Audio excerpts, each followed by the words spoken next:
నమస్తే, welcome to mid-day debate. నేను భాగ్యశ్రీ. హైదరాబాద్ స్థానిక సంస్థల ఎమ్మెల్సీ ఎన్నికకు సర్వం సిద్ధమైంది. గత 22 ఏళ్లుగా మజ్లిస్ పార్టీ ఏకగ్రీవంగా ఈ స్థానాన్ని కైవసం చేసుకుంటుండగా ఈసారి బీజేపీ సై అంటే సై అంటోంది. ఇక ఇదే సమయంలో కాంగ్రెస్, బీఆర్ఎస్ కావాలని ఎంఐఎంను గెలిపించేందుకే పోటీ నుంచి తప్పుకున్నాయని విమర్శిస్తున్నారు కమలనాథులు. మరి ఈ నేపథ్యంలో ఈ ఎమ్మెల్సీ ఎన్నికల పార్టీల విమర్శలపై చర్చను ఇవాల్టి మిడ్-డే డిబేట్లో చూద్దాం. ఇక ఇదే అంశంపై చర్చించడానికి మనతో పాటు మల్కాజ్గిరి బీజేపీ కార్పొరేటర్ శ్రవణ్ గారు ఉన్నారు. శ్రవణ్ గారు నమస్తే అండి.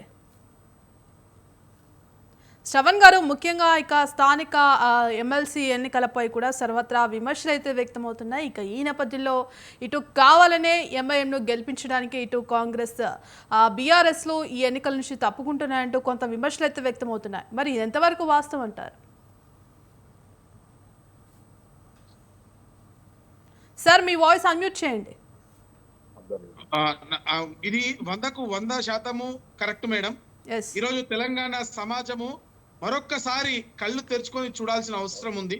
మజ్లిస్ పార్టీ, బీఆర్ఎస్, కాంగ్రెస్ ఈ ముగ్గురు తోడు దొంగలే, ఒకే తాడులోని ముక్కలే అనడానికి ఇది ఒక ఉదాహరణ. మొన్న స్టాండింగ్ కమిటీ ఎలక్షన్స్ అయితే ఈరోజు స్థానిక సంస్థల ఎమ్మెల్సీ ఎన్నికల్లో బీఆర్ఎస్ పార్టీ ఏమో మేము ఎలక్షన్ కి ఎన్నికలకు ఓటింగ్ కి దూరం అంటూ మరి ప్రకటించడము, డైరెక్ట్ గా కాంగ్రెస్ పార్టీ ఎంఐఎం తో చేతులు కట్టడం అనేది నిజంగా కూడా మేము ముగ్గురం ఒకటే అని మరొకసారి చెప్పడమే. ఒకవైపు కాంగ్రెస్ బీఆర్ఎస్ పార్టీకి సంబంధించిన అధినేత కేసీఆర్ గారు అసెంబ్లీకి రారు, వారి కార్పొరేటర్లేమో ఓటింగ్ కి రారు. మరి బీఆర్ఎస్ పార్టీని ఈ తెలంగాణ ప్రజలు ఎందుకు ఆదరించాలి, మనం ఒక్కసారి ఆలోచించాల్సిన అవసరం ఉంది. ఈ రోజు ఎంఐఎం పార్టీ అనేది ఒక అరాచక శక్తి. ఈ రోజు ఎటువంటి స్టేట్మెంట్లు వాళ్ళు చేస్తా ఉన్నారో మనం చూస్తా ఉన్నాము. ఈ రోజు ఏ ప్రభుత్వం వచ్చినా కూడా వాళ్ళని వాళ్ళ గుప్పిట్లో పెట్టుకొని ఈ తెలంగాణ రాజ్యంలో అరాచకాన్ని ఏ విధంగా ముందు తీసుకెళ్లొచ్చు అనేటువంటి ఆలోచనలో ఉన్నటువంటి పార్టీ ఎంఐఎం పార్టీ. మా ఉద్దేశం, మా మదిలో మాత్రం ఎంఐఎం అనేది ఎప్పటికి కూడా దేశ వ్యతిరేక పార్టీ, భారత మాతకు వ్యతిరేకంగా ఉన్న పార్టీ. పాలస్తీనాకి జై అనడానికి వాళ్ళకి నోరు వస్తుంది పార్లమెంట్ లో, భారత్ మాతకి జై అనడానికి మాత్రం వాళ్ళకు నోరు రాదు. కాంగ్రెస్ పార్టీ మరియు బారాసా చేతులు కలిపి ఈ రోజు వాళ్ళని గెలిపించేటువంటి ప్రయత్నం చేస్తున్నారంటే ఇది నిజంగా మనం అందరం కూడా సిగ్గుపడాల్సిన విషయం. ఈ రోజు ఈ తెలంగాణ ప్రజల, భాగ్యనగర్ ప్రజల అభిష్టానికి మేరకు బీఆర్ఎస్ పార్టీ కార్పొరేటర్లు కానివ్వండి, కాంగ్రెస్ పార్టీ కార్పొరేటర్లు కానీ, లేదా వేరే ఎంఐఎంలో ఉన్న హిందువులు కానివ్వండి, వీళ్ళందరూ కూడా మరొక్కసారి ఆలోచన చేసి ఈ రోజు ఎంఐఎం లాంటి అరాచక శక్తికి వ్యతిరేకంగా ఓటేయాలని చెప్పి మేము పిలుపునిస్తా ఉన్నాము. మీ యొక్క ఓటుని వినియోగించుకోవడం కోసం, ఒక అవకాశం ఉండడం కోసమే భారతీయ జనతా పార్టీ ఈ రోజు మరి బరిలో నిలిచింది. మీకు ఒక ఆప్షన్ ఇస్తుంది. ఈ ఆప్షన్ ని వాడుకోవాలని చెప్పి కార్పొరేటర్లకు, ఎమ్మెల్సీలకు, ఎమ్మెల్యేలకు విజ్ఞప్తి చేస్తా ఉన్నాము. ఖచ్చితంగా మజ్లిస్ పార్టీకి గుణపాఠం చెప్పాల్సిన అవసరం ఉంది. ఈ దేశంలో మెజార్టీ ప్రజలను చీలుస్తూ, వాళ్ళపై వ్యతిరేకంగా బురద చల్లుతూ, వాళ్ళని నిజంగా పదే వాళ్ళని కించపరిచే విధంగా మాట్లాడేటువంటి మజ్లిస్ పార్టీకి మీరు దయచేసి ఎట్టి పరిస్థితుల్లో మద్దతు ఇవ్వద్దని, మజ్లిస్ పార్టీకి మద్దతు ఇస్తే దేశ వ్యతిరేక శక్తులకు మద్దతు ఇచ్చినట్టే. ఈ రోజు చార్మినార్ జోన్ లో ఎంతమంది టెర్రరిస్టులకు మరి బర్త్ సర్టిఫికేట్లు, డెత్ సర్టిఫికేట్లు వస్తున్నాయి, పాస్పోర్ట్లు వస్తున్నాయి, మీరు అందరూ చూస్తా ఉన్నారు. మరి ఇటు ఎంఐఎం పార్టీని మరి మీరు బలపరచడం అంటే ఈ దేశ సమగ్రతను దెబ్బతీయడమని మరొకసారి పిలుపునిస్తూ, మరోసారి కార్పొరేటర్లందరూ కూడా ఎంఐఎం కి వ్యతిరేకంగా ఓటాలని పిలుపునిస్తున్నాం. శ్రవణ్ గారు, ముఖ్యంగా మరి ఇటు అత్యధిక ఓట్లు ఉన్న ఏ ప్రాతిపదికన పోటీ చేయడం లేదా అంటూ కూడా ఇప్పటికే కిషన్ రెడ్డి ప్రశ్నించడం జరిగింది. మరి ఇటు చూసుకుంటే గత 22 ఏళ్లుగా కూడా మజ్లిస్ పార్టీ ఏకగ్రీవంగా ఈ స్థానాన్ని కైవసం చేసుకుంటూ వస్తోంది. మరి ఈసారి బీజేపీ ఈ 3 పార్టీల నిజస్వరూపం బయట పెట్టడానికి సై అంటే సై అనుకుంటూ వస్తుందంటూ కూడా కిషన్ రెడ్డి అయితే ఇవాళ ఏదైతే ప్రెస్ మీట్లో ఆయన పేర్కొనడం జరిగింది. మరి నిజంగానే ఈ 3 పార్టీలు ఒకటే అనుకోవచ్చా? 100% మేడం, దాంట్లో ఎటువంటి సందేహం లేదు. ఒకవేళ నిజంగా ఎంఐఎం పార్టీ, బీఆర్ఎస్ ఒకటి కాదనుకుందాం, ఓకే, కాసేపు ఎంఐఎం కాంగ్రెస్ ఒకటే అనుకుంటే బీఆర్ఎస్ పార్టీ పోటీలో ఎందుకు లేదు? ఒకవేళ బీఆర్ఎస్ పార్టీ ఎంఐఎం ఒకటే అనుకుంటే కాంగ్రెస్ పార్టీ పోటీలో ఎందుకు లేదు? అంటే ఇద్దరు కూడా పరోక్షంగానో ప్రత్యక్షంగానో ఎంఐఎం పార్టీతో జతగట్టారు, ఎంఐఎం పార్టీతో కలిసి నడిచేందుకు ఊళ్ళు ఉడుతా ఉన్నారు. ఎందుకంటే కేవలము ఒక సర్టెన్ పర్సెంటేజ్ ఉన్నటువంటి మైనార్టీ ఓట్ని పోలరైజ్ చేద్దాము, ఎంఐఎం పార్టీకి మద్దతు ఇవ్వడం ద్వారా మైనార్టీలందరూ కూడా వాళ్ళ గంపగుప్త ఓట్లు రేపు ఎన్నికల్లో మా వైపే టర్న్ అవుతాయి అన్నటువంటి ఒక మైండ్ సెట్ తోటి వీళ్ళు ఉన్నారు. కానీ ఈ రోజు మైనార్టీలు కూడా అబ్జర్వ్ చేస్తా ఉన్నారు. మెల్లమెల్లగా ఎంఐఎం ప్రాబల్యం తగ్గుతా ఉంది. ఈ రోజు మరి ఫెరోజ్ ఖాన్ గారు కాంగ్రెస్ పార్టీ నాయకుడే, మా పార్టీ కాదు. ఆయన చెప్పినట్టుగానే ఆధార్కి అనుసంధానం జరిగే పరిస్థితి వస్తా ఉంది. కోర్టులో మరి డైరెక్షన్స్ కూడా వచ్చేటువంటి పరిస్థితి మనకు కనబడతా ఉంది. అది కనుక వస్తే ఎంఐఎం అసలు బండారం బయటపడుతుంది. పాత బస్తీలో ఏ విధంగా అయితే ఎంఐఎం ఇన్నేళ్ళు జెండా ఎగరేసుకుంటా పోతుందో దాన్ని ఖచ్చితంగా కూల్చేస్తాం. భారతీయ జనతా పార్టీ జెండాని రెపరెపలాడిస్తాం 100%. ఎస్ శ్రవణ్ గారు, ఇక డిబేట్లో జాయిన్ అవ్వడానికి బీఆర్ఎస్ నాయకులు యాదగిరి గారు, అలాగే కాంగ్రెస్ నాయకులు కట్టి వెంకటస్వామి గారు ఉన్నారు. సార్ నమస్తే అండి. సార్ యాదగిరి గారు, ముఖ్యంగా ఇవాళ హైదరాబాద్ స్థానిక సంస్థల ఎమ్మెల్సీ ఎన్నికకు సర్వం సిద్ధమైంది. మరి ఈ నేపథ్యంలోనే పోటాపోటీగా విమర్శలు కూడా వ్యక్తమవుతున్న పరిస్థితి కనిపిస్తోంది. మరి నువ్వా నేనా అన్నట్టు కూడా ఈసారి ఎమ్మెల్సీ ఎన్నికలు జరగబోతున్నాయి. అలాగే ఇటు బీఆర్ఎస్ కూడా ఈ ఎమ్మెల్సీ ఎన్నికల నుంచి తప్పుకుంటోంది. ఇప్పటికే అటు విప్ కూడా జారీ చేసిన పరిస్థితి కనిపిస్తోంది. మరి ఎందుకు ఈ ఎన్నికల నుంచి బీఆర్ఎస్ తప్పుకుంటోంది? అత్యధిక ఓట్లు ఉన్న ఏ ప్రాతిపదికన బీఆర్ఎస్ ఈ ఎన్నికల నుంచి తప్పుకుంటుంది అంటూ కూడా కొంత ప్రశ్నల వర్షం అయితే కురిపిస్తున్న పరిస్థితి కనిపిస్తోంది. మరి దీని ఏ విధంగా చూడొచ్చు అంటారు? బీఆర్ఎస్ ఎందుకు తప్పుకుంటుంది అన్నది బీఆర్ఎస్ చెప్పాలి, వేరే పార్టీ. ఎందుకంటే వాళ్ళ ఇంటర్నల్ అంశం అది. వాళ్ళకి ఆ స్వేచ్ఛ ఉంది, తప్పుకోవాలన్నా కొట్టాడాలన్నా. ఎందుకంటే మొన్న ఎమ్మెల్సీ ఎలక్షన్స్, గ్రాడ్యుయేట్ ఎలక్షన్స్ కూడా వారు పోటీ చేయలేదు. పోటీ చేయకుండా ఎవరికి మద్దతు ఇచ్చిండ్రో ఎవరు గెలిచిండ్రో మనకు అందరికి తెలుసు. ఎంఐఎం కూడా చాలా చోట్ల పోటీ చేయదు. ఎక్కడెక్కడైతే ముస్లిం ఓట్లు ఉన్నాయని అనుకున్నామో అక్కడ ప్రభావితం చేసి భారతీయ జనతా పార్టీకి బి టీమ్గా వ్యవహరిస్తుంది. అది ఎందుకు జరుగుతుందో కూడా భారతీయ జనతా పార్టీ నేతలు చెప్పాలి. ఇంకా మా విషయానికి వస్తే నేను నైతికంగా ఏం చెప్తున్నా, మా పార్టీ ఇప్పటివరకు అయితే నిర్ణయం తీసుకోలేదు. మేము మద్దతు ఇస్తామని కూడా ఎక్కడైనా చెప్పలేదు. మాకు లాస్ట్ జిహెచ్ఎంసీ ఎలక్షన్లో వచ్చినటువంటి సీట్లు 2 వచ్చినాయి. తర్వాత ఉప ఎన్నిక జరిగితే ఇంకోటి వచ్చింది, 3 వచ్చినాయి. ఈ మధ్య కాలంలో మాకు గవర్నమెంట్ వచ్చిన తర్వాత కొంతమంది జంపు జిల్లానీలు అటు టిఆర్ఎస్ బీజేపీ నుంచి మా పార్టీ కార్పొరేటర్లు జాయిన్ అయ్యారు. So all together it is కొద్దిమంది కార్పొరేటర్స్, తర్వాత 7 ఎక్స్ అఫిషియో మెంబర్స్, 7 కార్పొరేటర్స్ ఉన్నారు ఇవాళ. సో ఎక్స్ అఫిషియో మెంబర్స్ అయితే మాకు సంబంధించిన వాళ్ళు. సో ఇది దీంతో పోటీ చేసి గెలిపేయటంలో నిర్ణయించేటువంటి పరిస్థితి అయితే మాకు లేదు. సో ఆ దృష్ట్యా మేము కూడా పోటీలో లేము. But we are not supporting the MIM. నైతికంగా ఎంఐఎం సపోర్ట్ చేయడం అనేటువంటిది మా పార్టీకి మంచిది కాదు. మేము మా పెద్దలకు చెప్తున్నాము. ఎవరు కూడా అట్లాంటి నిర్ణయం తీసుకుంటారని నేను అనుకోవటం లేదు. ఎంఐఎం ఏందనంటే ఎవరు అధికారం ఉంటే వాళ్ళతో అంటగాగి లబ్ధి పొందేటువంటి ఒక పార్టీ.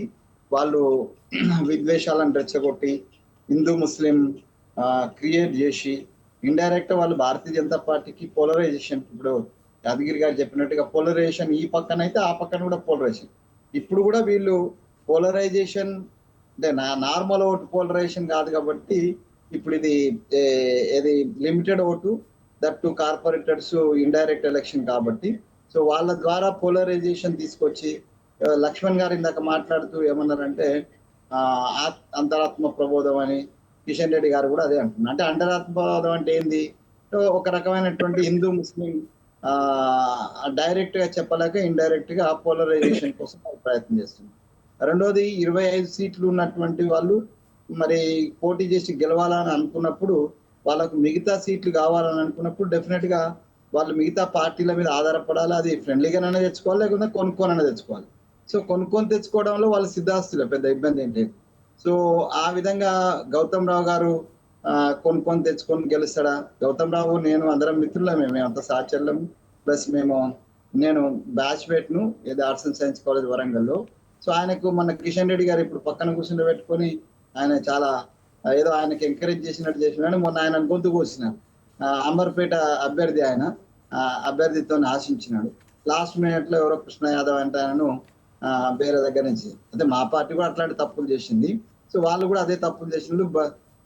ఇవాళ ఆయనను బలిపోసి చేస్తారా లేకపోతే బరిగిచ్చి గెలుస్తారా అనేటువంటిది వాళ్ళు రేపు ఎంతమంది కార్పొరేటర్లను తర్వాత వాళ్ళను మిగతా పార్టీ బీఆర్ఎస్ కావచ్చు, ఈవెన్ మా దగ్గరికి కొంతమంది కార్పొరేటర్స్ బీఆర్ఎస్ నుంచి వచ్చిండ్రు, వాళ్ళని కావచ్చు, వాళ్ళని కొనుక్కునే దాని మీద ఎంఐఎం నుంచి కూడా ఏమన్నా కొనుక్కుంటారా?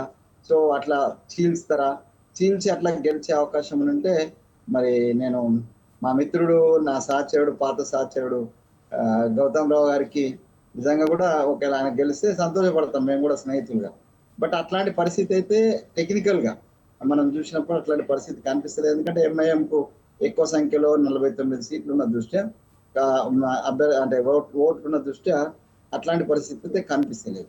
రెండవది పోటీ విషయానికి వచ్చినప్పుడు బీజేపీ వాళ్ళు ఎందుకు పోటీ చేస్తలేరు, వీళ్ళెందుకు పోటీ చేస్తలేరు పక్క వాళ్ళని చూస్తున్నారు, కానీ వాళ్ళు కూడా చాలాసార్లు పోటీ చేయలేదు. ఈ రాష్ట్ర ఎన్నికలలో కావచ్చు, లేకపోతే దేశ ఎన్నికలలో కావచ్చు, లేకపోతే ఇప్పుడు హైదరాబాద్ సంబంధించినటువంటి ఎమ్మెల్సీ ఎన్నికలు కావచ్చు, వాళ్ళకు 2, 3 ఉన్నప్పుడు వాళ్ళు కూడా పోటీ చేయలేదు. 5 ఉన్నప్పుడు బహుశా నాకు బిఫోర్ లాస్ట్ టైం 5, 6 వాళ్ళ కార్పొరేటర్స్ ఉన్నారు. అందులో నరేంద్ర కొడుకు కూడా ఉన్నట్టున్నాడు. సో ఆయన ఉన్నప్పుడు వాళ్ళు పోటీ చేయలేదు. సో పోటీ చేయాలనేది మినిమం, ఇది ఇండైరెక్ట్ ఎలక్షన్ కాబట్టి మినిమం సంఖ్యాబలం లేకుండా బీఆర్ఎస్ నాయకులు యాదగిరి గారు ఉన్నారు. యాదగిరి గారు నమస్తే అండి. నమస్తే అండి.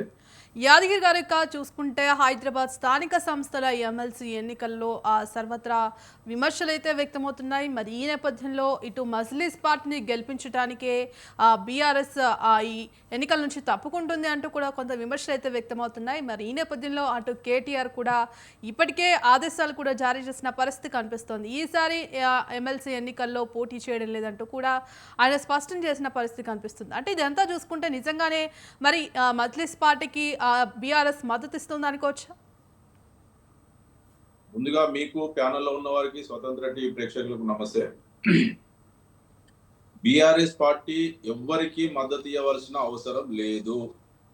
ఎందుకంటే వాస్తవంగా మా సంఖ్యాబలం తక్కువ ఉన్నది కాబట్టి మా పార్టీ ఆదేశాల మేరకు, మా పార్టీ అధినేత ఆదేశాల మేరకు మా వర్కింగ్ ప్రెసిడెంట్ కేటీ రామారావు గారు కూడా ప్రకటించిండు, ఈ ఎలక్షన్లను మేము బహిష్కరిస్తున్నాము.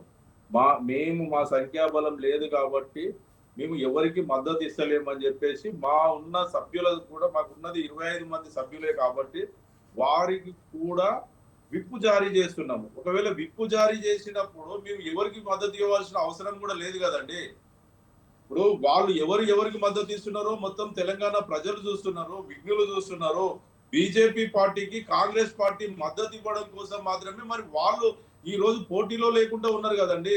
మా పార్టీ అంటే అధికారంలో లేదు, కానీ కాంగ్రెస్ పార్టీ అధికారంలో ఉంది కదా. ఈ రోజు ముఖ్యమంత్రి కాంగ్రెస్ పార్టీ ముఖ్యమంత్రి ఉన్నాడు కదా, కాంగ్రెస్ పార్టీ ప్రభుత్వం ఉన్నది కదా.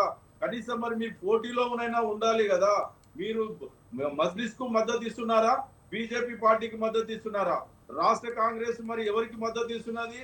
హైకమాండ్ ఢిల్లీలో ఉన్నవారేమో బీజేపీ పై పోరాటం చేస్తారు, రాష్ట్రంలో ఉన్న రేవంత్ రెడ్డి గారేమో బీజేపీకి మద్దతు ఇస్తారు.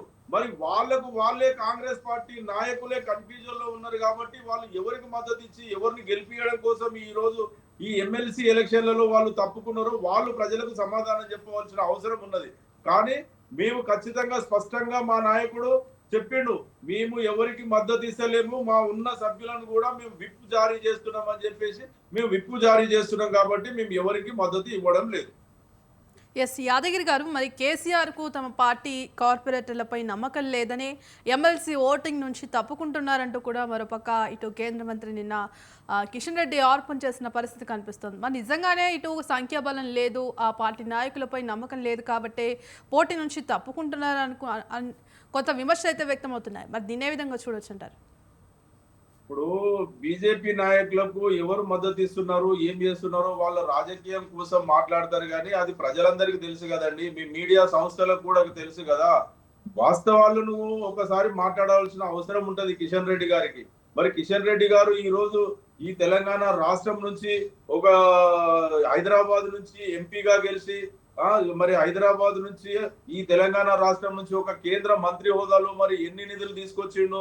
ఈ బీజేపీ పార్టీ వాళ్ళు ఎంతసేపు చెప్పినా ఏదో రకంగా రాజకీయాలు మాట్లాడడం కోసం మాత్రమే రాజకీయాలు చేస్తారు. కానీ గత కార్పొరేషన్ ఎలక్షన్ లో కూడా వాళ్ళు మతాన్ని రెచ్చగొట్టి శివాలు వెళ్తే మా ఈ శివాలు వెళ్తే మీ సమాధులను కూలగొడదామని చెప్పేసి మతాన్ని రెచ్చగొట్టి ఆనాడు ఉన్నటువంటి బండి సంజయ్ గారు రాష్ట్ర అధ్యక్షుడిగా ఉండి మతాలను రెచ్చగొట్టే మాటలు మాట్లాడినందుకు 4 సీట్ల నుంచి 48 సీట్లు కార్పొరేటర్లు వచ్చిన వాళ్ళు ఈ రోజు మరి ఎన్ని నిధులు తీసుకొచ్చారో కేంద్ర మంత్రిగా ఉన్నటువంటి హైదరాబాద్ నుంచి కేంద్ర మంత్రిగా ఉన్నటువంటి కిషన్ రెడ్డి గారు సమాధానం చెప్పాలి కానీ ఏదో బట్టగాల్చి మీదేద్దాం మేమొకటి మీరొకటి అని చెప్పడం కోసం ఎంఐఎం కు కూడా జాతీయ స్థాయిలో బీజేపీ నాయకులు వాళ్ళు దోస్తులే కదా. మిగతా రాష్ట్రాలలో ఎక్కడ ఏ రాష్ట్రంలో ఎలక్షన్లు జరిగినా కూడా ఎంఐఎం పార్టీ పూర్తి స్థాయిలో అక్కడ పోటీ చేస్తుంది. పోటీ చేసి అభ్యర్థులను నిలబెట్టి ఎంఐఎం కు బీజేపీ పార్టీకి సహకరించి వారి గెలుపుకు సహకరిస్తుంది ఎంఐఎం పార్టీ. కానీ మరి ఈ రోజు బీజేపీ వాళ్ళు కూడా ఎంఐఎం పార్టీని గెలిపించడం కోసమే వాళ్ళు లోపాయికారి ఒప్పందం చేసుకురని చెప్పేసి మేము కూడా చెప్పాల్సిన అవసరం ఉంటది. మేము ఎవరికి మేము మద్దతు ఇవ్వాల్సిన అవసరం లేదని చెప్పి మా నాయకుడు చెప్పిండు కాబట్టి ఖచ్చితంగా మేము ఎవరికి మద్దతు ఇస్తలేము. మా ఉన్న నాయకులు మా కార్పొరేటర్లకు కానీ మా అభ్యర్థులకు కానీ మేము విప్పు జారీ చేసి పార్టీ లైన్ దాటొద్దని చెప్పేసి విప్పు జారీ చేసినాం. ఎస్, మరి యాదగిరి గారు ముఖ్యంగా అత్యధిక ఓట్లు ఉన్నప్పటికీ కూడా మరి ఈసారి ఎమ్మెల్సీ ఎన్నికల్లో ఎందుకు పోటీ చేయడం లేదు, కారణాలు ఏంటి అంటూ కూడా చెప్పాలంటూ కూడా కొంత డిమాండ్ లెటర్ వినిపిస్తోంది. దీనికేమంటారు? మేము ఒక్క ఎమ్మెల్సీ తోటి గెలిచినంత మాత్రంలో మా పార్టీకి వచ్చే లాభం లేదు, మేము ప్రభుత్వంలోకి వచ్చేది లేదు. కానీ ఈ రోజు కాంగ్రెస్ పార్టీ ప్రభుత్వం ఉన్నది కాబట్టి వారు ఎందుకు నిలబెట్టలేదో వారు సమాధానం చెప్పవలసిన అవసరం తెలంగాణ ప్రజలకు ఉన్నది, ఆ పార్టీకి ఉన్నది. మరి ముఖ్యమంత్రి హోదాలో ఉండి నేను హైదరాబాద్ ను అభివృద్ధి చేస్తున్నా, మూసీ నది సుందరీకరణ చేస్తున్నా, నేను మొత్తం హైదరాబాద్ ను మొత్తం హైడ్రా పెట్టి మొత్తం అభివృద్ధి చేస్తున్నా, తెలంగాణ రాష్ట్రానికి అనేక నిధులు తీసుకొస్తున్నా అని చెప్పేసి ఊరు పేరు లేనటువంటి కంపెనీలను ఇతర దేశాలలో పోయి అగ్రిమెంట్ చేసుకొని వస్తున్నటువంటి ముఖ్యమంత్రి గారి అభివృద్ధిని చూసి హైదరాబాద్ లో ఉన్నటువంటి వాళ్ళు కూడా మరి వారికి ఓట్లేసి గెలిపిస్తారేమో ఒక్కసారి వారి అభివృద్ధి కోసం అన్న మరి వాళ్ళ బలాన్ని చాటుకోవడం కోసం ప్రభుత్వం ఉన్నది, ముఖ్యమంత్రి ఉన్నాడు కాబట్టి మరి వాళ్ళు ఎందుకు పోటీ చేయలేదో కాంగ్రెస్ పార్టీ వాళ్ళు సమాధానం చెప్పవలసిన అవసరం ఉన్నది. మేము చేయలేదంటే మేము చెప్తున్నాం కదా, ఖచ్చితంగా మాకు ఈ రోజు ఆ ఒక్క ఎమ్మెల్సీ తోటి వచ్చే లాభం ఏమీ లేదు. వ్యూహంలో భాగమే. మేము ఏం చేస్తాము అనేది మా నాయకుడికి తెలుసు. ఎప్పుడు ఏమి చేయాలి, ఏ ఎలక్షన్లలో నిలబడాలి. తెలంగాణ ప్రజలు ఈ రోజు తెలంగాణ ప్రజల గుండెల్లో, హైదరాబాద్ ప్రజల గుండెల్లో ఈ రోజు బీఆర్ఎస్ పార్టీ ఉన్నది, గులాబీ జెండా ఉన్నది. కేసీఆర్ గారి నాయకత్వం, కేసీఆర్ గారు చేసిన అభివృద్ధి తెలంగాణ ప్రజల గుండెల్లో ఉన్నది కాబట్టి గ్రేటర్ హైదరాబాద్ పరిధిలో, ఔటర్ రింగ్ రోడ్డు పరిధిలో ఉన్నట్టు లోపల ఉన్నటువంటి ప్రజలు కూడా ఈ కాంగ్రెస్ పార్టీ నాయకులు గతంలో ఎలక్షన్లప్పుడు ఎన్ని అబద్ధాలు చెప్పినా కూడా ఎవ్వరూ నమ్మలేకుండా ఒక్క సీటు కూడా కాంగ్రెస్ పార్టీకి ఇవ్వలేదు, ఒక ఇబ్రాహీంపట్నం తప్ప. మిగతాయి కూడా ఎవ్వరు కూడా ఈ పార్టీలను నమ్మే పరిస్థితిలో లేరు. ఈ రోజు కాంగ్రెస్ పార్టీకి వారిచ్చిన అబద్ధపు హామీలతోటి ఔటర్ రింగ్ రోడ్డు ఉన్నటువంటి అవతల ఉన్నటువంటి గ్రామీణ ప్రాంత ప్రజలు, రైతులు, వృద్ధులు, వితంతువులు వాళ్ళు ఆశపడి ఒక్కసారి అవకాశం ఇద్దని చెప్పి వారి అబద్ధపు మాటలకు వాళ్ళు మోసపోయి ఓట్లేసారు. కానీ ఈ రోజు వారికి తెలంగాణ రాష్ట్రంలో కానీ హైదరాబాద్ లో కానీ ఎక్కడ కూడా ప్రజలను ఓట్లు అడిగే అవకాశం లేదు.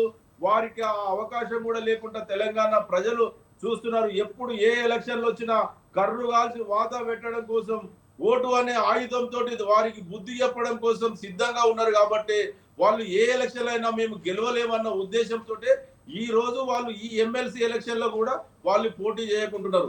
మేము మా నాయకుని వ్యూహం ప్రకారంగా, మా పార్టీ వ్యూహంలో భాగంగా మేము ఈ ఎలక్షన్ లో పోటీ చేస్తలేము.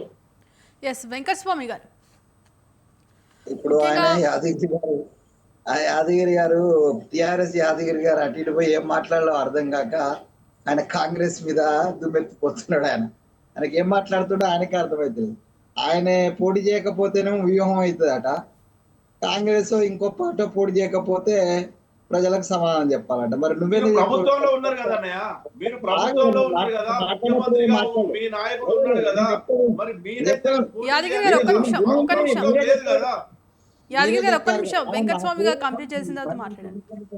నాకు హైదరాబాదు గ్రేటర్ హైదరాబాద్ ప్రాంతంలో మాకు పట్టు లేదు, మమ్మల్ని ప్రజలు నమ్మిండ్రు గెలిపించినని మీరే చెప్తున్నారు. మాకు పట్టు లేని విషయం అనేటువంటి సంఖ్యాపరంగా కూడా తెలుస్తుంది. మాకున్నది కార్పొరేటర్స్ ఈ ఎలక్షన్స్ లో ఓటేసేటువంటి అవకాశం ఉన్నది. వాస్తవంగా అయితే 3, తర్వాత కొద్దిమంది మీ దగ్గర నుంచి అటు నుంచి బీజేపీ నుంచి కూడా ఎవరు వచ్చినట్టున్నారు. సో కలిస్తే ఒక 7 మంది కార్పొరేటర్ ఉన్నారు. మిగతా ఎమ్మెల్సీలు వీళ్ళు అదే ఎంపీ అది కలిస్తే మాకు మొత్తం 14 మంది ఉన్నారు. మాకు 14 మంది ఉంటే మీకు 25 మంది ఉన్నారు ఇక్కడ ఓటు హక్కు ఉన్నటువంటి వాళ్ళు. ఈ ఎమ్మెల్సీ ఓటు హక్కు ఉన్న వాళ్ళలో మీరు మాకంటే డబుల్ ఉన్నారు, 25 వాళ్ళకు ఉన్నారు. మీరు పాత దోస్తులే. అఫ్ కోర్స్ కాంగ్రెస్ పార్టీ కూడా రాజశేఖర్ రెడ్డి టైంలో ఎంఐఎం దోస్తే, నేను కాదని అంటలేను. సో ఇప్పుడు మాత్రం ఏమనంటే ఆ మిత్రద్రోహాన్ని వాళ్ళు చేసినారు. ఇందాకే వేరే ఛానల్ ఎప్పుడో మాట్లాడుతూ షబీర్ అలీ గారి మీద దాడి, స్వయంగా ఉత్తమ్ కుమార్ రెడ్డి గారి మీదనే దాడి చేసినటువంటి ఎంఐఎంకు మేము మద్దతు ఇస్తే అది ఆత్మహత్య సదృశ్యం. మా పార్టీ నేతలు అట్లాంటి ఏదైనా నిర్ణయం తీసుకుంటే దాంతో నేనైతే విభేదిస్తాను. సో దాంట్లో నాకేం అభ్యంతరం ఏం లేదు. ఎందుకంటే ఒక ద్రోహం చేసి వెన్నుపోటు పొడిసి మేము అధికారంలో ఉన్నప్పుడు బాగా ఉపయోగించుకొని ఇప్పుడు మళ్ళా మేము అధికారం రాగానే మాకు దగ్గర కావడానికి నక్క జిత్తుల వేషాలు వేస్తున్నటువంటి ఒక అంటే ఎవరు కేంద్రంలో అధికారం ఉన్నటువంటి బీజేపీని, ఇటు రాష్ట్రంలో ఉన్నటువంటి బీఆర్ఎస్ ను, ఇప్పుడు మేము వస్తే మమ్మల్ని ఎవరిని పడితే వాళ్ళని వాళ్ళ వ్యక్తిగత స్వార్థం కోసం ఉపయోగించేటువంటి ఒక నక్క జిత్తుల పార్టీ ఎంఐఎం పార్టీకి మద్దతు మేము ఇవ్వడం అనేటువంటిది అది సమంజసం కాదు. మా పార్టీ ఇవ్వదు. సో సంఖ్యాపరంగా మేము ఏం చేయాలి? ఇప్పుడు నేను భారతీయ జనతా పార్టీ మిత్రులను కూడా అడుగుతున్నాను, మమ్మల్ని పోటీ చేస్తారని అడుగుతున్నాను. నేను వాళ్ళని కూడా అడుగుతున్నా, అంటే మీకున్నవి కూడా తిప్పి కొడితే 25 సీట్లే కదా, మరి ఎవరి మద్దతుతో? ఇప్పుడు బీఆర్ఎస్ మద్దతుతో గెలుతారా? లేదు కాంగ్రెస్ అయితే సైద్ధాంతికంగా మాకు ఇబ్బంది ఉంది, మేము మీకు సపోర్ట్ చేసేటువంటి అవకాశం లేదు, సైద్ధాంతికమైనటువంటి విభేదం ఉన్నది కాబట్టి మేము సపోర్ట్ చేయండి. మరి ఇప్పుడు మీరు బీఆర్ఎస్ సపోర్ట్ చేసి తీసుకుంటారా, లేకపోతే మా దగ్గరకు వచ్చినటువంటి జంపు జిల్లాలను తీసుకుంటారా, లేదా ఎంఐఎం నుంచే మీరు సహకారం తీసుకుంటారా? ఎవరి మద్దతుతోటి 24 సీట్లు ఉన్నటువంటి 25 సీట్లు ఉన్నటువంటి భారతీయ జనతా పార్టీ పోటీ చేస్తుందో ఇది కేవలము ఒక ఎలక్షన్ వ్యూహంలో భాగంగా బీజేపీ పోటీ చేస్తుంది. తమ ఉనికిని, తమ బలాన్ని రాబోయే ఎలక్షన్ దృష్ట్యా ఇది ఒక ఎన్నికల వ్యూహం. అసలు దాంట్లో మా గౌతమ్ను బలిపశువుగా నిలబెట్టినని అనుకుందాం, లేకపోతే ఆయనకు ఎక్స్పోజర్ ఇచ్చింది అనుకుందాం, ఏదైనా పర్వాలేదు. ఇచ్చిందన్నా సంతోషమే, బలిపశు అయినా సంతోషం. ఎందుకంటే గౌతమ్ నా వ్యక్తిగత స్నేహితుడు కూడా. సో నాకు కొంచెం స్వేచ్ఛ ఉంది గౌతమ్ గురించి మాట్లాడే విషయంలో. సో కిషన్ రెడ్డి గారు అయితే గౌతమ్కు ద్రోహం చేసింది అనేది కూడా నేను వ్యక్తిగతంగా మాట్లాడగలను, పార్టీ పరంగా మాట్లాడగలను.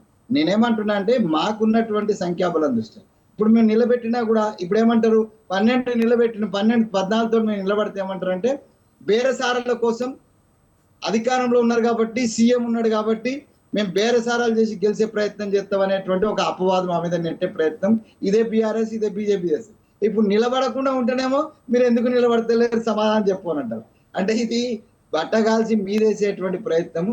మీరు ఈ ప్రజాస్వామిక వ్యవస్థలో నిలబడకపోవడము, పోటీ చేయకపోవడం అనేటువంటి దాన్ని ఆయా పార్టీల యొక్క వ్యక్తిగతమైనటువంటి ఆ పార్టీల యొక్క సంస్థాపరమైనటువంటి స్వేచ్ఛ ఉంటది. ఆ స్వేచ్ఛలో భాగంగా రాజకీయ వ్యూహాల్లో భాగంగానే అది బీజేపీ నిలబడ్డా, కాంగ్రెస్ నిలబడకపోయినా, బీఆర్ఎస్ నిలబడకపోయినా అది ఒక రాజకీయ వ్యూహంలో భాగంగానే. మొన్న బీఆర్ఎస్ అనేది ఎమ్మెల్సీ ఎలక్షన్స్ లో నిలబడలే, గ్రాడ్యుయేట్ ఎలక్షన్ లో మాకు తెలుసు ఇండైరెక్ట్ గా భారతీయ జనతా పార్టీకి పూర సపోర్ట్ చేసినది. అక్కడ మేము ఓడిపోవాలి అంటే కాంగ్రెస్ ఓడిపోవాలనేటువంటిది వాళ్ళ లక్ష్యం. ఆ లక్ష్యం వాళ్ళు నెరవేర్చుకున్నారు కూడా ఒక రకం చెప్పాలంటే. దాన్ని గెలవలేకపోవడం మా అసమర్థతగానే మేము ఒప్పుకోవాలి. దాన్ని వ్యూహాన్ని అజాలి. ఇప్పుడు భారతీయ జనతా పార్టీ నిలబెట్టి గెలుస్తుందా ఓడుతుందా? గెలిచినా ఓడినా ఒక ఎలక్షన్ క్రియేట్ ఇవాళ చర్చ మనం ఎందుకు పెట్టినాం? వాళ్ళు కూడా పోటీ చేయకపోతే చర్చే లేదు. యునానిమస్ ఎంఐఎం గెలిచేది, మళ్ళీ అదే పచ్చ జెండా ఎగరేసుకొని వాళ్ళు ఎంజాయ్ చేసేటోళ్ళు. ఇవాళ భారతీయ జనతా పార్టీ నిలబెట్టడం వల్ల ఒక చర్చ జరుగుతుంది, ఒక ప్రజాస్వామ్యయుతంగా జరగాలనుకుంటున్నాం. భారతీయ జనతా పార్టీ గెలిచే ఓటు లేదు, కానీ ఎందుకు నిలబెట్టింది? రాజకీయ వ్యూహం. ఎందుకు నిలబట్టలేరు అనేది కూడా రాజకీయ వ్యూహమే.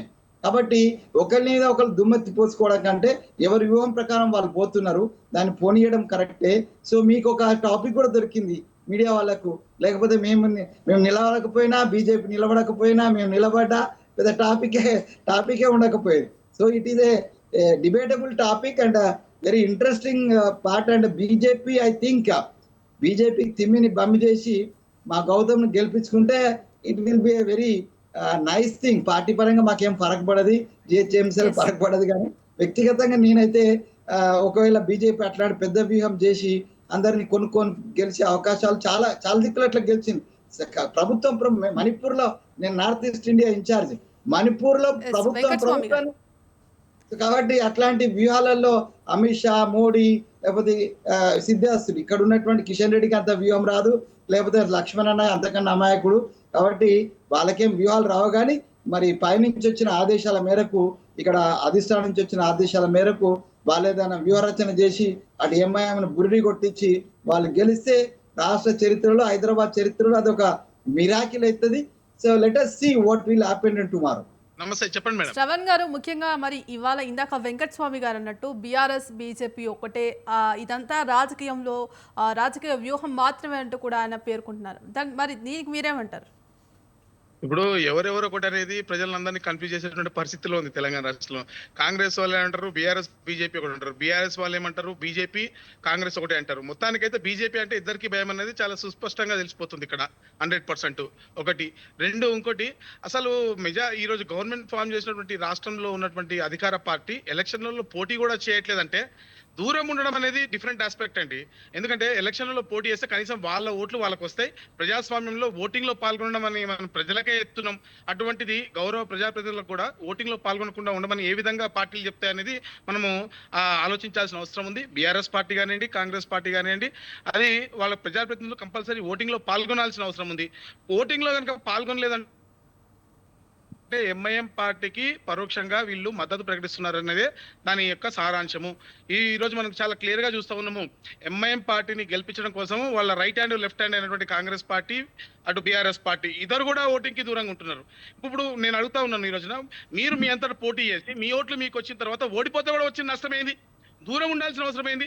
దూరం ఉంటున్నారు అంటే దాంట్లో ఇన్నరెంట్ గా తెలిసిపోతుంది ఇది కేవలం ఎంఐఎం పార్టీని గెలిపించడం కోసమే దూరం ఉంటున్నారు, ఓటింగ్ ని బహిష్కరిస్తున్నారని దానికి అర్థం. అది కరెక్ట్ కాదు. మీరు కూడా చాలా సార్లు పోటీ చేయలేదు శ్రవణ్. ఒకసారి హైదరాబాద్ కదా మీది హైదరాబాదే కదా, హైదరాబాద్ ప్రాపర్ అనుకుంటా మీరు. అవును సార్, అవును సార్. హైదరాబాద్ సంబంధించిన చరిత్ర మీకు తెలుసు కదా, నరేంద్ర దగ్గర నుంచి మీకు తెలుసు కదా. మేము కూడా ఒకప్పుడు మీతోటే ఉన్నాము. నేను కూడా ఏబీపీ లో పనిచేసిన, ఆర్ఎస్ఎస్ లో పనిచేసిన. చాలా సార్లు పోటీ చేయలేదు సార్. చాలా సార్లు భారతీయ జనతా పార్టీ కూడా ఇట్లాంటి ఎమ్మెల్సీ ఎలక్షన్, మిగతా ఏది గ్రాడ్యుయేట్ ఎమ్మెల్సీ అంటే గ్రాడ్యుయేట్ అయితే పోటీ చేసింది, కానీ మిగతా అట్లా పోటీ చేయలేదు. మొన్న ఎమ్మెల్సీ ఎలక్షన్స్ లో అక్కడ ఏది టీచర్ ఎమ్మెల్సీలో మీరు ఒకప్పుడు పోటీ చేయలేదు, ఈ మధ్య పోటీ చేస్తున్నారు. సో ఇట్ ఈస్ అంటే ఇప్పుడు మీరు పోటీ చేస్తే కరెక్ట్, వేరే వాళ్ళు పోటీ చేయకపోతే కరెక్ట్ కాదు, మీరు పోటీ చేస్తే కరెక్ట్ అని మాట్లాడకండి. కరెక్ట్, మీరు ఇచ్చే సలహా ఇస్తున్నారు. మీరు సలహా ఇస్తే బాగానే ఉన్నది. ఏంటంటే మీ బలం మీకు తెలుస్తా, మాకు తెలిసినా తెలియకపోయినా మాది 14 అని తెలుసు. మేము పోటీ చేయకపోతే అంటే ఎంఐఎం ఎందుకు గెలుస్తుందో చెప్పండి, టెక్నికాలిటీ చెప్పండి శ్రవణ్ గారు. Please the technicality. If you are not in the fray and how the MIM will, మేము పోటీలో ఉంటే ఎంఐఎం ఎట్లా ఓడిపోతుందో మీరు చెప్పండి. టెక్నికాలిటీ చెప్పండి, టెక్నికాలిటీ చెప్పండి ప్లీజ్. ఉట్టిగా విమర్శించుకోవద్దు. మనం ఒక ఇంటెలెక్చువల్ డిబేట్ పెడదాం, ఇంటెలెక్చువల్ డిబేట్. మీరు మమ్మల్ని తిట్టడం, మీ మమ్మల్ని తిట్టడం బాగుండదు.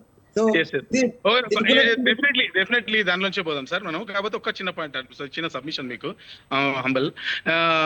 మనము ఇప్పుడు టీచర్స్ ఎమ్మెల్సీలో లేకపోతే నరేంద్ర గారు ఉన్నప్పుడు టైంలో ఉన్నటువంటి భారతీయ జనతా పార్టీ, అప్పుడు ఉన్నటువంటి భారతీయ జనతా పార్టీ తెలంగాణ రాష్ట్రంలో ఉన్నటువంటి పరిణామ క్రమం చాలా చిన్నది, మీకు తెలిసిందే.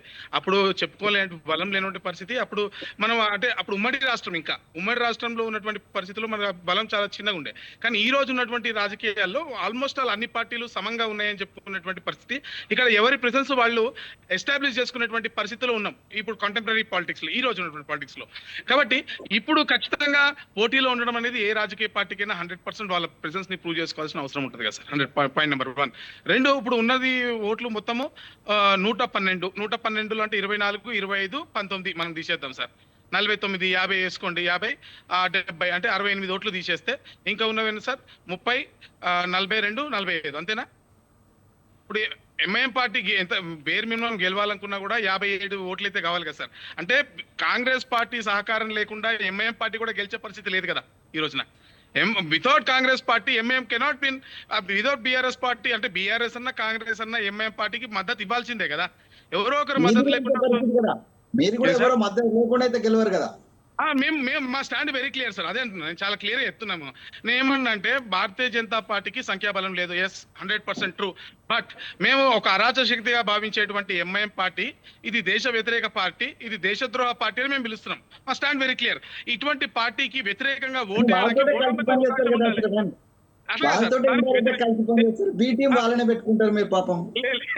లేదు సార్, కాంగ్రెస్ పార్టీకి బీటీ ఎంఐఎం, కాంగ్రెస్ పార్టీకి బీటీ ఎంఐఎం ఒకటి. బట్ ఓటర్లకు ఒక ఆప్షన్ అయితే ఉండాలి కదా. మేము కూడా పోటీలో లేమనుకోండి, ఎంఐఎం పార్టీ యునానిమస్లీ గెలవడం అనేది హైదరాబాద్ లో కరెక్ట్ కాదు. ఎందుకంటే నేను చాలా క్లియర్ గా ఇటీవల జిహెచ్ఎంసీ లో కంటిన్యూస్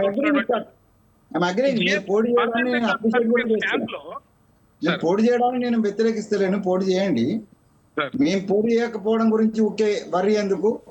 ఇప్పుడు మీరు ఎట్లా గెలుస్తారో ఆలోచించండి. పోటీ చేసి మా బాధ ఎందుకు సార్?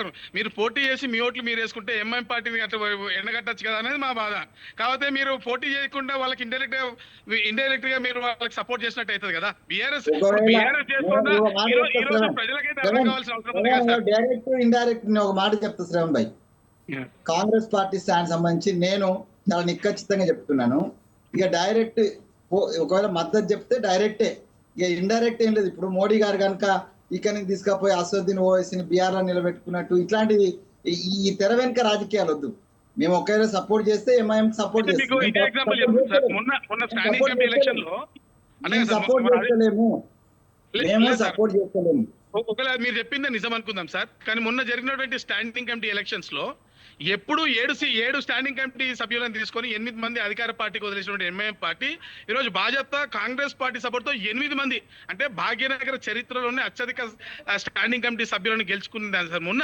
అది కూడా బికాస్ ఆఫ్ కాంగ్రెస్ పార్టీ మద్దతుతోనే గెలుచుకుంది ఎంఐఎం పార్టీ. సో ఇప్పుడు ఒకవేళ పొత్తు ఉంది అంటే ఉందని చెప్పాలి, ఒకవేళ లేదు అంటే లేదని చెప్పాలి. ఒకవేళ పొత్తు ఉంటే ఎంఐఎం చేసే అరాచకాలకు కూడా సమాధానం చెప్పాల్సిన అవసరం కూడా ఉంటుంది కదా సార్. 100% మేము చెప్తున్నా, నేను ఇక్కడ కూర్చొని చెప్తున్నా కదా, ఎంఐఎం పార్టీని నమ్మదగ్గ పార్టీ కాదు, దానికి విశ్వసనీయత లేదు, అది మత విద్వేషాలను రెచ్చగొడుతుంది. కాబట్టి ప్రజలు దాన్ని తిరస్కరించాలనే చెప్తున్నా. ఎవరైనా ప్రజలు దానికి సంబంధించిన వాళ్ళు కేవలం వాళ్ళ ముస్లిం ఓటు మీద ఆధారపడి వాళ్ళు బతుకుతున్నారు. ఆ ముస్లిం ఓటు చీలిన రోజు డెఫినెట్ గా వాళ్ళు కూడా కుప్పకూలుతారు. ముస్లిం ఓట్లు చీల్చడానికి కావాల్సిన వ్యూహము ఈవెన్ భారతీయ జనతా పార్టీ కూడా ఏం చేస్తలేదు. ఎందుకంటే ఒక హిందూ నిలబడుతుంది, హిందూ ముస్లిం ఫీలింగ్ వస్తుంది, వాడిని వాడేసుకుంటాడు, మనకు పడతాయి. కాబట్టి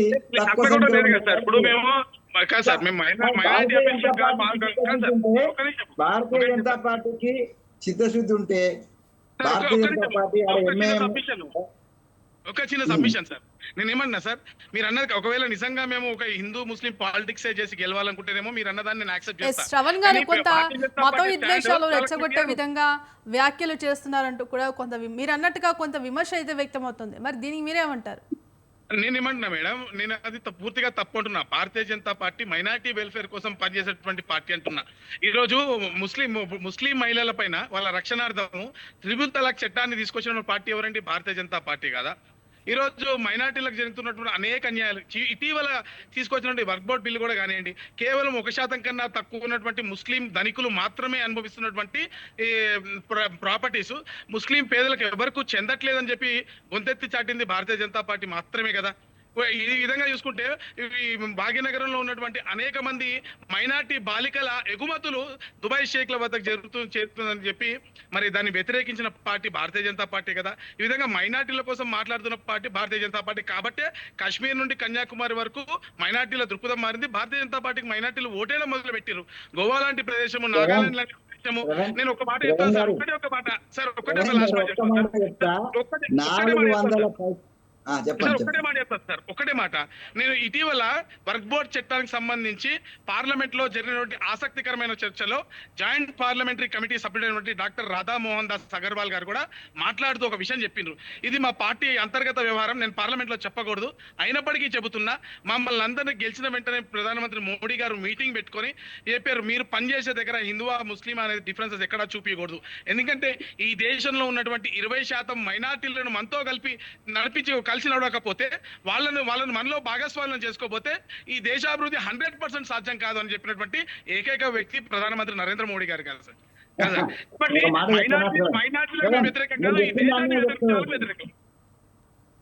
ఇప్పుడు మీరు ఇంత పెద్ద మాట చెప్పడం, మోడీ గారు అట్లా అన్నారని అంటే చాలా సంతోషం. ఈ దేశం యొక్క గతిలో కొంత నాలాంటి వాడిని నేను 20 ఏళ్ల కింద చెప్పిన ఈ మాట, RSS లో పనిచేసిన రోజు చెప్పిన నేను. ఒక సమాజాన్ని ఒక వర్గం ఒక సమాజాన్ని కంప్లీట్ గా కట్ చేసి ముందుకు పోవడం సాధ్యం కాదు అనేటువంటి విషయాన్ని నేను స్వయంగా RSS పెద్దలకు చెప్పినా, లేకపోతే మా పెద్దలకు కూడా, ఏది మా కాంగ్రెస్ పెద్దలకు కూడా నేను చెప్పాను. నేనేమంటున్నా అంటే ఇది మంచి ఆలోచనే, కానీ ప్రాక్టికల్ గా శ్రవణ్, మీరు మొత్తం దేశంలో జరుగుతున్న ఎన్నికలు మీరు చూసినట్టుంటే, మీరు ఈ రాష్ట్రంలో కావచ్చు, మొన్న మీరు అన్ని పోటీ చేసినారు కదా, ఈ రాష్ట్రంలో కావచ్చు, లేదా 400 పైచీలకు ఎమ్మెల్యే సీట్లు ఉన్నటువంటి, అంటే dominated by some of the areas are dominated by Muslims ఉన్నటువంటి ఉత్తరప్రదేశ్ లో మీరు ఒక్క ముస్లిం కూడా సీట్ ఇవ్వకుండా, ఒక్క మైనార్టీ కూడా సీట్ ఇవ్వకుండా, సబ్కే సాత్ సబ్కా విశాఖస్ అని మనం చర్చలు చేసుకుంటే ఏమొస్తుంది శ్రవణ్? కాబట్టి ఇది ప్రాక్టికాలిటీకును, తర్వాత మీరు మనసులో మీ భావన ఉంటే ఉండొచ్చు, అందరిని కలుపుకొని పోవాలని, సబ్కే సాత్ సబ్కే. Practically you are not shown anywhere in that వే.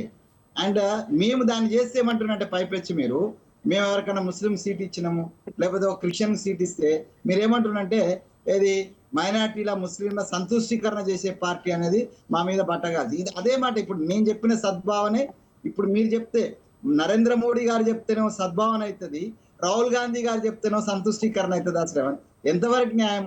విజ్ఞులు కదా, ఈ దేశానికి మీరు చెప్తే సద్భావన అవుతుంది, అదే అందరు కలిసి ఉండాలని మేము చెప్తేనేమో సంతుష్టీకరణ అవుతుంది, అదే మోడీ గారు చెప్తేనేమో అది సద్భావన అవుతుంది. మేము కూడా చెప్తున్నాం కదా, అందరం కలిసి ఉందాము, ఈ దేశంలో ఉన్న అన్ని వర్గాల ప్రజలు కలిసి ఉండాలని చెప్తున్నారు.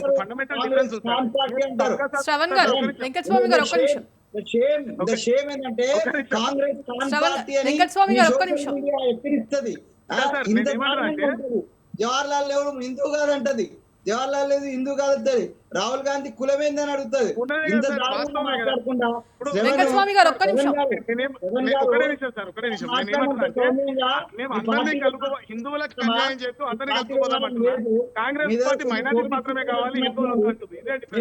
సోఫిస్టికేటెడ్ నాలాగా ఉన్నట్టున్నది, నేను ఏబీపీలో పనిచేసిన నాలాగా ఉన్నట్టున్నది నువ్వు.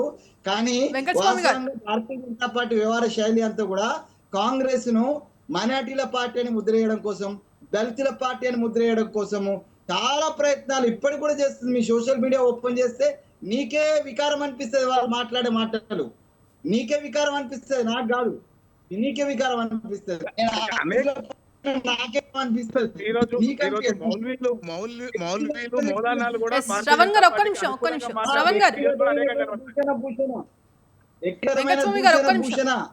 వ్యక్తిగతంగా డిగ్రేడ్ చేయడం. యాదగిరి గారు చెప్పండి, ఓవరాల్ గా చూసుకుంటే. వెంకటస్వామి గారు ఒక్క నిమిషం. యాదగిరి గారు, మరి ఇప్పుడు కేటీఆర్ చేసిన వ్యాఖ్యలు కూడా తీవ్ర స్థాయిలో సంచలనం సృష్టిస్తున్నాయి. మరి ఇటు ఎమ్మెల్సీ ఎన్నికల నుంచి తప్పుకుంటున్నాం, కానీ ఇటు ఇప్పుడు తెలంగాణ రాష్ట్రంలో ఎప్పుడు ఏ ఎన్నికలు వచ్చినా బీఆర్ఎస్ఏ ఘన విజయం సాధిస్తుందంటూ కూడా పేర్కొంటున్నారు. మరి నిజంగానే ఆ ప్రజల్లో కాంగ్రెస్ పై కొంత వ్యతిరేకత వ్యక్తమైంది అని అనుకోవచ్చా? ఖచ్చితంగా అండి. ఇప్పుడు ప్రతి తెలంగాణ బిడ్డకు తెలుసు, మీలాంటి మీడియా సంస్థలకు అందరికీ తెలుసు, భారతదేశ చరిత్రలోనే ఒక 15 నెలల కాలంలో ఇంత వ్యతిరేకత ఏర్పడ్డ ప్రభుత్వం అంటే కేవలం తెలంగాణ రాష్ట్రంలో ఉన్నటువంటి ఇప్పుడున్న రేవంత్ రెడ్డి గారి ప్రభుత్వం, కాంగ్రెస్ ప్రభుత్వం. ఇప్పుడు ఎందుకంటే ఇంకొక విషయం చెప్పాలంటే, ఈ ఎమ్మెల్సీ ఎలక్షన్లలో ఇప్పుడు ఏదో పేరుకు వాళ్ళు చెప్తున్నారు, కానీ వీళ్ళు ముగ్గురు మిత్రులేనండి, ముగ్గురు మిత్రులే. వాళ్ళు కేవలం ప్రజలను తప్పుదోవ పట్టియడం కోసం మాత్రమే నువ్వేమో దాకా ఎంఐఎం బీజేపీ పార్టీ ఏం మాట్లాడతారు? ఒక్క నిమిషం అండి శ్రవణ్ గారు, ఒక్క నిమిషం. వెంకటస్వామి గారు ఒక్క నిమిషం యాదగిరి గారు కంప్లీట్ చేయనివ్వండి. ఒక్క నిమిషం శ్రవణ్ గారు ఒక్క నిమిషం. బలై తీసుకొని అంతా నేనే అని వెంకటస్వామి గారు ఒక్క నిమిషం సార్. మాట్లాడతారేమయ్యా మీరు? మేము పాత దోస్తులమని వెంకటస్వామి గారు మాట్లాడతారు. ఒక్క నిమిషం ఒక్క మాట నేను చెప్పేది ఒకసారి నేను చెప్పిన తర్వాత మీరు మాట్లాడండి. మీరు మాట్లాడేటప్పుడు నేను మధ్యలో రాలేదు. యాదగిరి గారు చెప్పండి. నేను కొంచెం మాట్లాడిన తర్వాత అన్నగారిని మధ్యలో మాట్లాడమని చెప్పండి. నేను ఇప్పుడు మాట్లాడేటప్పుడు మీకు ప్రజలకు అర్థం కాదు, ఎవరికి అర్థం కాదు. చెప్పండి. అందరు ఎవరినైనా మేము కూలగొడతామని చెప్పే గొప్ప నాయకుడు కాంగ్రెస్ నాయకులు మరి ఎందుకు ఎంఐఎం ఆస్తుల దగ్గరికి పోలేకపోతారో సమాధానం చెప్పాల్సిన అవసరం ఉంటది. అదే విధంగా ఇప్పుడు బీజేపీ వాళ్ళు కూడా ఈ రోజు కేవలము మతం కోసము, మతాన్ని రెచ్చగొట్టడం కోసం ఈ తెలంగాణ రాష్ట్రంలో రేపు రాబోయే ఎలక్షన్ లో ఏ ఎలక్షన్లనైనా మనం ప్రజల వద్దకు పోయి ఓట్లు అడగాలంటే ఎంఐఎం కు మనం వ్యతిరేకంగా ఒక అభ్యర్థి నిలబెడుతున్నాం అని చెప్పేసి ప్రజలకు చెప్పడం కోసం మాత్రమే వాళ్ళు ఈ రోజు వాళ్ళ అభ్యర్థి నిలబెట్టారు. వాస్తవంగా చెప్పాలంటే 49 మంది ఎంఐఎం సభ్యులు ఉన్నారు. బీఆర్ఎస్ పార్టీకి 25 మంది ఉన్నారు, కాంగ్రెస్ కు 14 మంది ఉన్నారు, బీజేపీకి 22 మంది ఉన్నారు. ఎందుకంటే వీళ్ళు కేవలము మేము ఎలక్షన్ లో పోటీ చేయకపోతే రేపు ఎంఐఎం కు మేము మద్దతు ఇచ్చినట్టు అవుతుందని కాబట్టి అది ప్రజలకు రేపు మళ్ళీ ఏ ఎలక్షన్ అయినా మనం ఓట్లు అడగడం కోసం మాత్రమే ఎంఐఎం కు పోటీగా మేము పెట్టినామని చెప్పేసి ప్రజలకు చెప్పడం కోసం నిలబెట్టారు.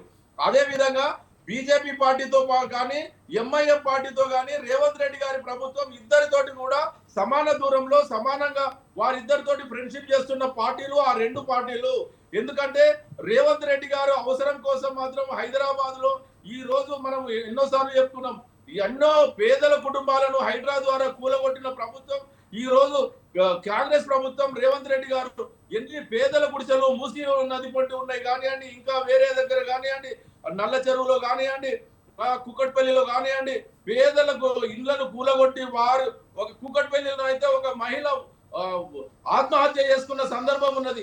అలాంటి వాళ్ళ గూళ్ళు కూలగొట్టిన ప్రభుత్వం ఈ రోజు ఎంఐఎం పార్టీలో ఉన్నటువంటి వారి కాలేజీలను ఎందుకు కూలగొట్టలేదో సమాధానం చెప్పవలసిన అవసరం కాంగ్రెస్ నాయకునికి ఉన్నది. మేము చేయలేదు, మేము సమాన దూరం ఉన్నామనంటే ఎందుకు మీరు ఈ రోజు ప్రభుత్వంలో ఉన్నారు కదా, మేయర్ మీరు తీసుకున్నారు కదా, డిప్యూటీ మేయర్ మీరు తీసుకున్నారు కదా, మీరు పిఎస్సి చైర్మన్ తెలంగాణ శాసనసభలో ఉన్నటువంటి పిఎస్సి చైర్మన్ మా పార్టీలో ఉన్నా కూడా మీ పార్టీలో కండువా వేసుకున్న తర్వాత లేదు బీఆర్ఎస్ పార్టీ అని చెప్పేసి బిఎస్సి చైర్మన్ నియమించుకున్న మీరు ఈ రోజు ఎమ్మెల్సీ అభ్యర్థిని గెలిపించుకోలేకపోయిందా? ఎందుకంటే ఇప్పుడున్నటువంటి మీ 14 మంది ఓట్లు కూడా మీకు వచ్చే అవకాశం లేదు కాబట్టి, మీ అభ్యర్థుల మీద మీకు నమ్మకం లేదు కాబట్టి మీరు ఈ రోజు ఈ ఎమ్మెల్సీ ఎలక్షన్ లో పోటీ చేయలేక మేమేదో గొప్పగా చేసినామని చెప్పేసి చెప్తున్నారు. బీజేపీ మోడీ గారికి కూడా రేవంత్ రెడ్డి గారు దోస్తానా ఉన్నది, పెద్దన్న చిన్న దోస్తానా ఉన్నది కాబట్టి ఢిల్లీలో ఉన్నటువంటి ఈ రోజు కాంగ్రెస్ పార్టీ జాతీయ నాయకులు సోనియా గాంధీ మీద, రాహుల్ గాంధీ మీద ఈడీ కేసులు జరుగుతుంటే, భారతదేశంలో బీజేపీ మీద పోరాటం చేస్తుంటే ఈ రోజు తెలంగాణ రాష్ట్రంలో మిగతా నాయకులు ఎక్కడో ఒక దగ్గర ధర్నాలు చేస్తుంటే మరి ముఖ్యమంత్రి గారు ఈ రోజు వరకు కూడా బీజేపీ ప్రభుత్వం మీద, కేంద్ర ప్రభుత్వం మీద ఒక్క మాట కూడా అనుకుంటే విదేశీ పర్యటనలో తిరిగి ఊరు పేరు లేని కంపెనీలతోటి హైదరాబాద్ కు నేను కంపెనీలు తీసుకొస్తున్నా అని చెప్పి ఒప్పందం చేసుకున్నా అని చెప్పేసి అబద్ధపు మాటలు, అబద్ధపు ప్రకటనలు చేసుకుంటూ ఇవన్నీ ఆయన స్వార్థం కోసం, ఆయన అభివృద్ధి కోసమే చేస్తుండే కానీ తెలంగాణ ప్రజలకు చేస్తుండా? కనీసం జాతీయ నాయకుల మీద కేసులు జరిగితే కూడా ఆ పార్టీ నాయకుల కోసం ఇగో ఒక్క ప్రెస్ మీట్ కూడా పెట్టని నాయకుడు ఈ రోజు బీజేపీ పెద్దన్నకు సపోర్ట్ చేస్తుండు. ఈ రాష్ట్రంలో ఉన్నటువంటి హైదరాబాద్ లో ఉన్నటువంటి ఎంఐఎం అన్నకు సపోర్ట్ చేస్తుండు కానీ వారికి ఎలాంటి చిత్తశుద్ధి లేదు. ఎందుకంటే అందులో భాగంగానే మేము నిక్కచ్చిగా చెప్తున్నాం, మాకు అభ్యర్థులు, మాకు సంఖ్యాబలం లేదు కాబట్టి మేము చేస్తలేము, మేము పోటీ నుంచి తప్పుకున్నాము. అదే విధంగా మేము ఎలక్షన్లలో మా అభ్యర్థులకు మేము ఒకవేళ వేరే పార్టీకి మేము మద్దతు ఇస్తున్నట్టు ఒకవేళ మీకు ఎలాంటి ప్రచారాలు జరగకుండా మేము విప్పులు జారీ చేస్తున్నామని చెప్తున్నాము. మరి మీరు చేయండి, కాంగ్రెస్ వాళ్ళు చేస్తారా, ఇంకా చేస్తారా, ఏం చేస్తారో దానికి ప్రకటన చేయండి. మీరు ఎంతసేపు చెప్పినా ఈ రోజు బీజేపీ కానివ్వండి, ఎంఐఎం కానివ్వండి, కాంగ్రెస్ కానివ్వండి, ముగ్గురు మిత్రులు కలిసే ఏదో ప్రజలను తప్పుదో పట్టియాలని చూస్తున్నారు. కానీ ఈ ప్రజలందరూ మీరు చేసే పనులు ఖచ్చితంగా గమనిస్తున్నారు. రేపు ఏ సందర్భం వచ్చినా, ఏ ఎలక్షన్లు వచ్చినా ముగ్గురికి సమానమైన బుద్ధి చెప్పడానికి తెలంగాణ ప్రజలే కానీ, కాంగ్రెస్ ఈ హైదరాబాద్ ప్రజలే కానీ సిద్ధంగా ఉన్నారు. మనం అందరం చూస్తాం. వెంకటరెడ్డి గారు, ముగ్గురికి సమాధానం చెప్పడానికి ప్రజలు ఎదురు చూస్తున్నారు. శ్రవణ్ గారు, వారు చెప్తారు 100% చెప్పారు. లాస్ట్ కి మాత్రం చాలా కరెక్ట్ చెప్పారు. 3 పార్టీలకు తెలంగాణ ప్రజలు సమాధానం చెప్పడం కోసం ఎదురు చూస్తున్నారు. ఎస్, కాంగ్రెస్, బీఆర్ఎస్, ఎంఐఎంలకు సమాధానం చెప్పడం కోసము తెలంగాణ ప్రజలు ఖచ్చితంగా ఎదురు చూస్తూ ఉన్నారు. ఏదేమన్నప్పుడు కూడా ఇప్పుడు ఇన్ని మాట్లాడారు కదా సార్, 10 ఏళ్ళు అధికారంలో ఉన్నటువంటి బీఆర్ఎస్ పార్టీ వాళ్ళు ఎంఐఎంతో చట్టా పటాలు వేసుకొని తిరిగారు. వాళ్ళు చేసిన అరాచకాలపైన ఒక్క రోజు కూడా మాట్లాడలేడు. వాళ్ళు చేసిన కబ్జాలపైన మరి ఫాతిమా కాలేజ్ గురించి ఇప్పుడు మాట్లాడింది యాదగిరి గారు. సరే, ఓకే, రేవంత్ రెడ్డి గారు ప్రభుత్వం వచ్చి సంవత్సరం అయింది, వాళ్ళు కూడా చేయాల్సిందే. నేను అడుగుతున్నా, మరి 10 సంవత్సరాలు మీ ప్రభుత్వం ఉండే కదా, 10 సంవత్సరాలు మీ ప్రభుత్వం ఉన్నప్పుడు ఇదే ఫాతిమా కాలేజ్ మీద మీరు ఎందుకు చర్యలు తీసుకోలేదు? ఎందుకు ఎంఐఎం కబ్జాల మీద చర్యలు తీసుకోలేదు? 15 నిమిషాలు సమయం ఇస్తే హిందువులను కథం చేస్తా అన్నటువంటి వ్యాఖ్యలపైన మీ ప్రభుత్వం ఎందుకు చర్యలు తీసుకోలేదు? అంటే మీరు ఇప్పుడు పట్టగాల్చి మీదేసి ఏదైనా మాట్లాడితే నడుస్తుంది అనుకుంటే అది 100% రాంగ్. ఈ 10 ఏళ్ళు ఎంఐఎం పార్టీని పెంచి పోషించింది మీరే. మీరు 10 ఏళ్ళు పెంచి పోషించి ఈ రోజు వేరే వాళ్ళపైన పట్టగాల్చి మీదేస్తా అంటే అది కరెక్ట్ కాదు. ఎస్, మా stand very clear. We are anti MIM. MIM అనేది అరాచక శక్తి, దేశ వ్యతిరేక శక్తి. దానికి వ్యతిరేకంగా మేము నిలబడతాం, పోటీలో వేస్తాం. శ్రవణ్ గారు, ఫైనల్ కంక్లూజన్ ఏంటి? ఫైనల్ కంక్లూజన్ ఇవ్వండి. ఫైనల్ కంక్లూజన్ ఇవ్వండి సార్. ఒకటి క్లియర్ మేడం, ప్రజాస్వామ్యంలో కార్పొరేటర్లు, ఎమ్మెల్యేలు, ఎమ్మెల్సీలు వచ్చి ఓటేయాల్సిన అవసరం ఉంది. ఎస్, ఎవరు పార్టీలు అనే వాళ్ళు వాళ్ళని గొంతు నొక్కకుండా వాళ్ళని స్వేచ్ఛగా ఓటింగ్ లో పాల్గొనే విధంగా చేయాలి. ఈ ఎంఐఎం అరాచకాలకు వ్యతిరేకంగా ప్రతి ఒక్క ప్రజాప్రతినిధి ఓటేయాలని చెప్పి భారతీయ జనతా పార్టీని అభ్యర్థిని గెలిపించాలని చెప్పి మా విజ్ఞప్తి. ఎస్, వెంకటస్వామి గారు, ఫైనల్ కంక్లూజన్ ఏంటి? మొత్తంగా మరి బీఆర్ఎస్, కాంగ్రెస్, ఎంఐఎం ఒకటే వీటిని గెలిపించడానికే ఇటు కాంగ్రెస్ ఈ ఎమ్మెల్సీ ఎన్నికల్లో పోటీ చేయడం లేదంటూ కూడా విమర్శలు వస్తున్నాయి. మరి ఫైనల్గా మీరేమంటారు? ఇప్పుడు మేము పోటీ చేసినా చేయకపోయినా, నేను ఇందాకనే శ్రవణ్ గారిని అడిగితే వారు ఏం టెక్నికల్గా సమాధానం చెప్పలేదు. మేము పోటీ చేయకుండా ఉంటే ఎంఐఎం గెలిచేటువంటి అవకాశం ఎక్కడుందో చెప్పండి. అట్లాగే మేము పోటీ చేస్తే వాళ్ళు ఓడిపోయే అవకాశం కూడా ఎక్కడుందో చెప్పవాలి. ఇది టెక్నికాలిటీ అయితే అది సరైనదే కాదు. ఇప్పుడు మళ్ళా బీఆర్ఎస్ వాళ్ళు నిలబడకపోతేనేమో మా స్ట్రాటజీ మేము నిలబడము, 24 ఉన్నోడు నిలబడ్డట, 14 ఉన్నోడు నిలబడినోని విమర్శిస్తాడు. ఇప్పుడు మేము అంటే ఇప్పుడు ఇద్దరు, అటు బీజేపీ మిత్రుడు కానీ బీఆర్ఎస్ మిత్రుడు కానీ, వాళ్ళు చేస్తేనేమో కరెక్ట్, ఎదుటి వాళ్ళు చేస్తేనేమో తప్పు అనేటువంటి ఒక రాంగ్ ఇంటర్ప్రిటేషన్ ఇస్తున్నారు. అది కరెక్ట్ కాదు. మేము మా పార్టీకి సంబంధించినటువంటి 14 అంటే టెక్నికల్గా ఇలా కొంతమంది ఎక్కడి నుంచి చేరినా ఇప్పుడు పార్టీలో ఉన్నట్టు లెక్క. కాబట్టి ఇప్పుడున్న అనైతిక రాజకీయాలలో ఎవడెక్కడ గెలుస్తుండో ఎవడెక్కడ పోతుండో తెలుస్తలేదు. దాన్ని నేను వ్యక్తిగతంగా అయితే తీవ్రంగా నేను ఆక్షేపిస్తున్నాను. సో ఈ పార్టీ జంపు జిల్లాల నేను వ్యతిరేకిస్తున్నాను. సో ఏ పార్టీ కూడా నిజంగా, ఇంక్లూడింగ్ ద కాంగ్రెస్ పార్టీ, ఈ పార్టీ ఫిరాయింపుల మీద లేకపోతే ఇట్లాంటి అనైతిక వేషాల మీద మాట్లాడే నైతిక హక్కు మా పార్టీతో సహా ఏ పార్టీకి లేదు. అవి పుట్టిగా ఏదో మీడియా ఎక్స్పోజర్ కోసం మనం మాట్లాడుకొని సమర్థించుకుంటే అది ఆత్మహత్య సదృశ్యమే. సో అట్లా ఆత్మవంచన చేసుకోవాల్సిన అక్కర్లేదు. నేనైతే చెప్తున్నా, ఎవరు చేసినా తప్పే. అయితే ఇప్పుడు జరిగేటువంటి ఎన్నికల దృష్ట్యా టెక్నికల్గా మనం చూసినప్పుడు, టెక్నికాలిటీ చూస్తాం కదమ్మా. సో టెక్నికల్గా చూసినప్పుడు 49 సీట్స్ ఉన్నటువంటి వాళ్ళు, ఇప్పుడు నేను ఒక ఇందాక శ్రవణ్ గారు ఒక క్వశ్చన్ చేసినారు, 50 పైన వస్తే కదా వాళ్ళు గెలిచేది అనేటువంటిది. ఇక్కడ ఒక విషయం గుర్తుండాలి, మొన్న మల్లన్ననే మా అభ్యర్థి గెలిచినారు ఎక్కడ, మన Warangal Nalgonda MLC election. So దాంట్లో 50% క్రాస్ కాకుండా కూడా హైయెస్ట్ ఓటు ఈయనకు వచ్చింది. కాబట్టి ఈయనకు declaration given by the election commission. ఇప్పుడు ఎలక్షన్ కమిషన్ అది గెలిపోవటం అనేది ఎలక్షన్ కమిషన్ వాటి నామ్స్ ప్రకారం వాళ్ళు ఎట్లా డిక్లేర్ చేస్తారనేది it is up to the discussion of the election commission. నేనైతే చెప్తున్నాను, మా పార్టీ పెద్దలుగా నేనుగా అయితే చెప్తున్నాం, we should not support the MIM in this election, and I am appealing to my party through you, and directly also I'll speak to my PCC president and the CM. Thank you. S Yadagiri గారు ఫైనల్గా మీరేమంటారు? అంతేనండి. మేము ఎక్కడ ఏ పార్టీకి మద్దతు ఇవ్వము.